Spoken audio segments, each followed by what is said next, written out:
speak about the antiplatelet therapies in acute coronary syndrome. Carry on, Dr. Astri. Hi, Ellen. Thanks for the kind introduction, and it's always a pleasure to hear Dr. Azmi speaking. I'll share my slides now.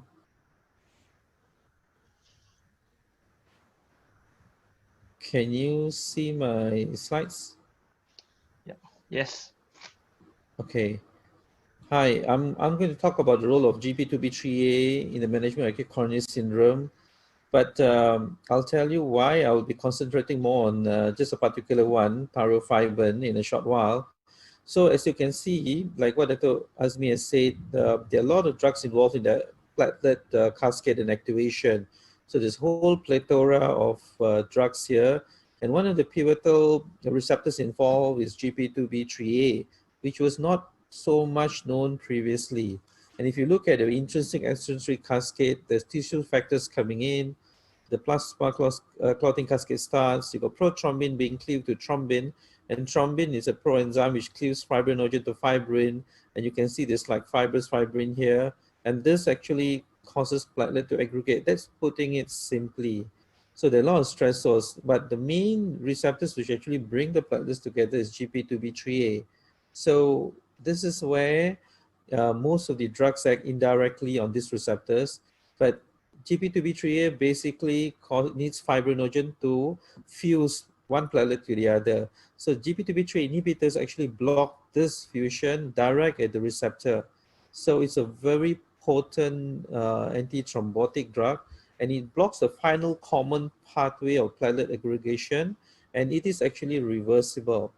And I'll just go to in the market, there are only 3 drugs in this world: agrestat, tirofiban, eptifibatide, and epcizimab. In Malaysia, we only had tirofiban and epcizimab until 2 years ago. Epcizimab was withdrawn. It's a monoclonal antibody. Eptifibatide is widely used in other countries like Singapore. So I'll concentrate more on tirofiban. So basically, this is a special molecule. They're small molecules. The only difference was epcizimab in the past. It was a large molecule monoclonal antibody, and then it will bind irreversibly. The other two actually they bind, they are reversible, and the platelet recovery is much shorter. Small molecules, within 4 hours you can actually get already reversal of the tirofiban bolus or eptifibatide. In the past, ReoPro will be a problem if the patient was going for any bypass operations or things like that. And eptifibatide and tirofiban are affected by renal clearance. I'll go a bit on that. So it all started almost 20 years ago, or more than 20 years ago, with Prism and Prism Plus. And you might ask why it was, after 20 years, it's still not widely available. And I'll show you in the next few slides why. So this was the first landmark trial looking at tirofiban at the time.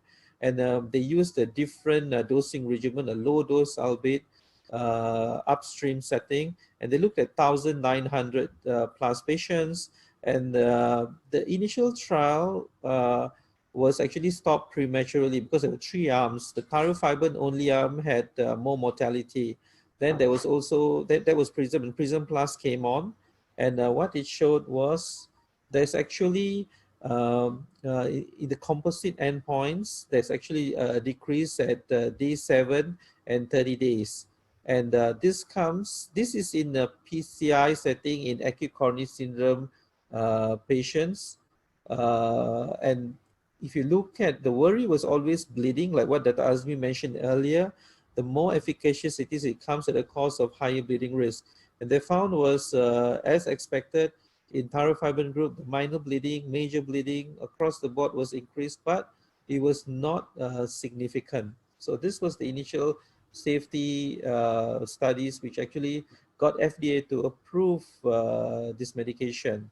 So initially, the dose was used in the target and restore trial was actually low dose, which actually showed there was no difference when it was compared to ReoPro. They used 10 microgram per kilogram bolus, and even in the restore trial and so on, the clinical outcomes were not significantly improved. So at that point, the interest was waning in the use of GP2B3 inhibitors.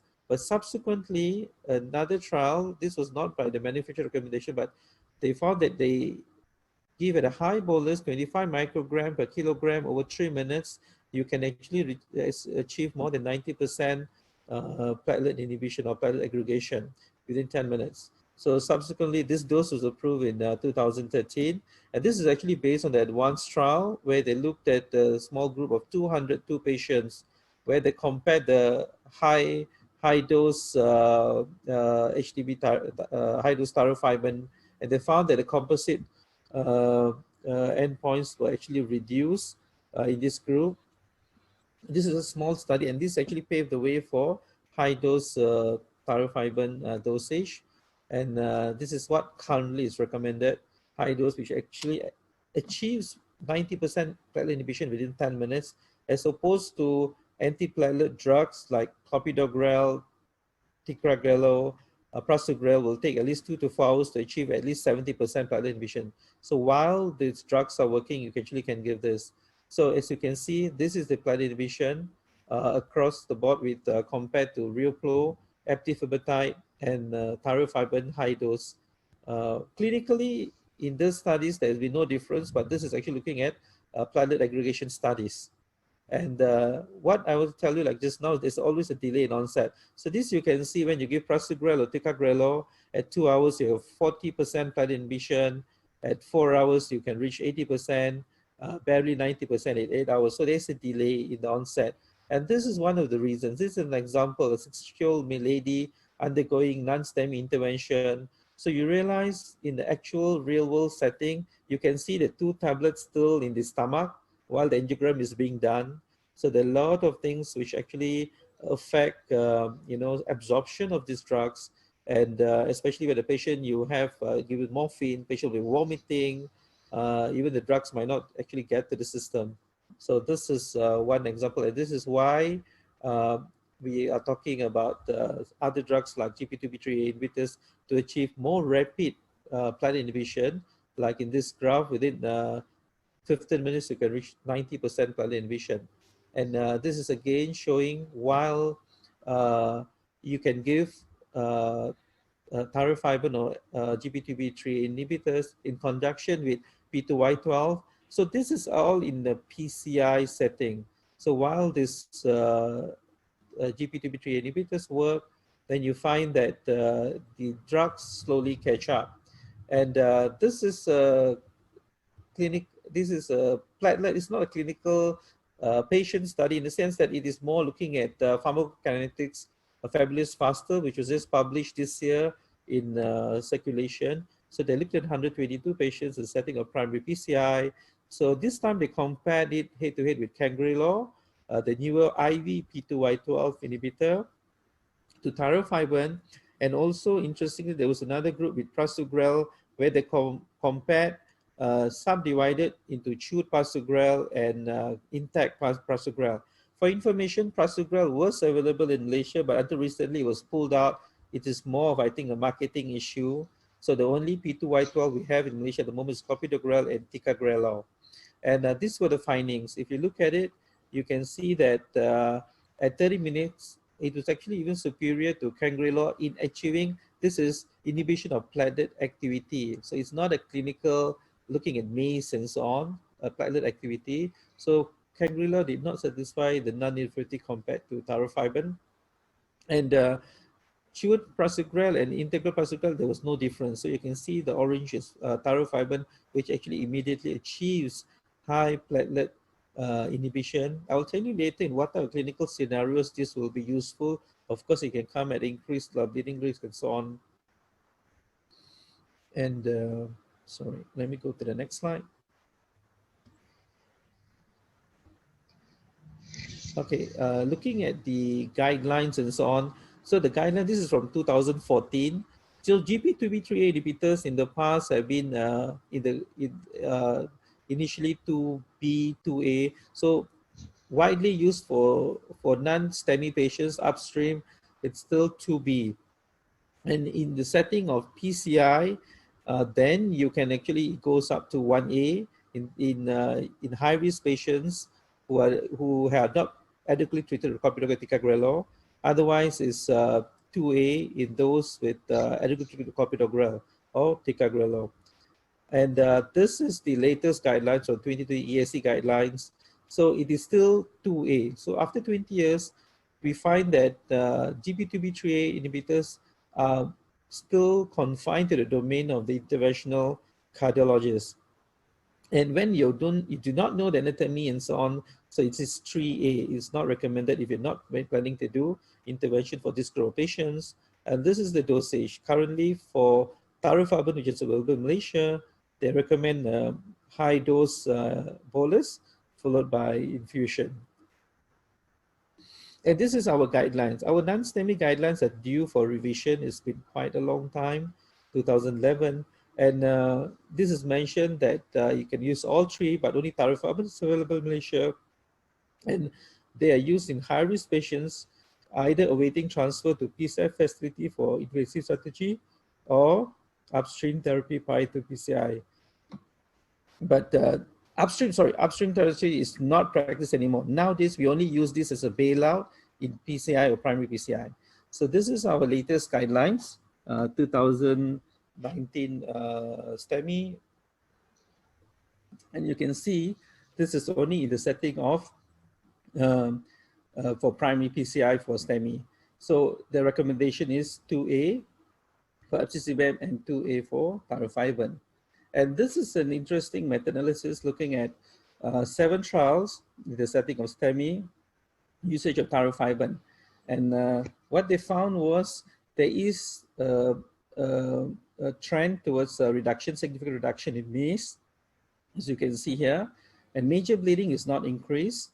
And TIMI frame count is improved in the setting of STEMI when you use tirofiban. And most of the data from this trial came from on-time 2 trial, about 75% of the data. So basically, this trial, they looked at almost 1,200 patients in Netherlands and Germany, where they randomized patients undergoing STEMI. They randomized basically the ambulance. There were 2 phases to this, and they actually gave high-dose tirofiban followed by PCI. And you can see there was one group was high-dose tirofiban, the other group no tirofiban, but both underwent PCI.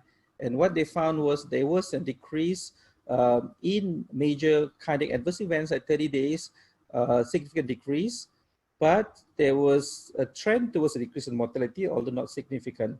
And this was maintained towards 1 year. But there was no clinical difference as far as bleeding was observed. And as you can see, this is the clinical outcome at 30 days. And there was significant decrease in the MACE rates, but trend towards significance in that and so on. And this is safety outcomes. It's pretty safe to give high-dose tirofiban in this course STEMI patients who undergo primary PCI with, although the minor and major bleeds were increased, but it was not significant at 30 days and at 1 year. So this is overall looking at all the subgroups in this study, and there was a trend towards high-dose tirofiban as being more favorable in this group of patients. So this is a case study I want to share. So this is a patient, one of my colleagues did this case, a 46-year-old male, and had a background history of 2 vessel disease, and I think PCI to RC was done in a different center, but patient defaulted his medications, basically presented early in September this year, basically typical chest pain and non-STEMI, and the CHOPs were elevated. So the angio basically showed stent thrombosis in the RCA, and it was very difficult to wide artery, thrombus aspiration was done, and multiple ballooning was done, but intracoronary tirofiban was given. So this was the final shot after multiple brings. So the operator decided here to stop first, to give tirofiban infusion 24 hours because there was some flow established. Of course, and angiographically, it's still quite bad. So this is 1 week later when the patient was brought back to the cath lab. So looks like the tirofiban and the other DAPT has worked in this patient. So POBA was done, a drug-eluting balloon was done. There was no stenting because it looks like it's just stent thrombosis within the stand. And after 6 weeks, another restudy was done and the results were quite good. So when do I use tirofiban in my practice? What you can see from whatever I presented, usage of GP2B3 inhibitors are still in the domain of the interventional um, cardiologists. So not for the general physician to use and so on at the moment. So upstream treatment in high-risk non-STEMI is, as you can see just now, a class 2A indication when there's a delay in the intervention of PCI. So you're planning to actually transfer this patient to another center. You can institute GP2B3 inhibitors in this group of patients. The other one is basically in a setting of the PCI itself. So if you do primary PCI and you got thrombus, leaden lesions, or acute total occlusion, or stent thrombosis, okay, failed thrombolysis and unable to do offer PCI, I have to tell you there is no data for this, although there's some anecdotal reports on this case presentation basically. And another thing is complications during PCI when you're slow flow and so on. You can actually consider using GP2B3 inhibitors like the case I showed you earlier. AVR STEMI also is another, there are anecdotal reports, but these are cases which are followed up by PCI. So basically, GP2B3 inhibitors, after 20 years, the evidence is still for in an interventional setting. So that's why it's not well known outside the group of cardiologists using it. But we do find that currently the use is going up as because primary PCI is going up. So when you have difficult cases where you cannot establish flow, you can actually consider GP2B3 inhibitors. At the moment, the only GP2B3 inhibitors available in Asia is tirofiban. Thank you.